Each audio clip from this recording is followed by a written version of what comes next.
Hello dear subscribers, today I will tell you how you can fix your error. So if you have Bluetooth problem on your iPhone, so how you can fix it. So first thing, just open the settings, just find here Bluetooth.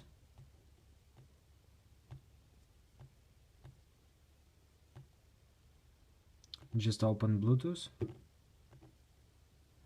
And now just choose device, so for example this one.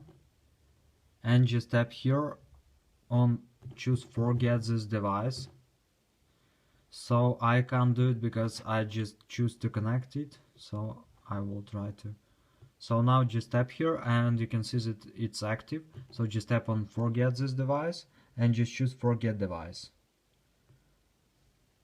So now just try to connect to this device again. So just turn off your Bluetooth and turn it on again and just try to connect per your device again. So if you still have this problem, so just go back to the settings, just find here general, and in the general you need to find software update. So now just check until it will wait until it will check for updates, and if you have available updates you just need to download and install it on your iPhone. So mostly it helps. So thanks for watching, have a nice day, subscribe to my channel, click like, and goodbye.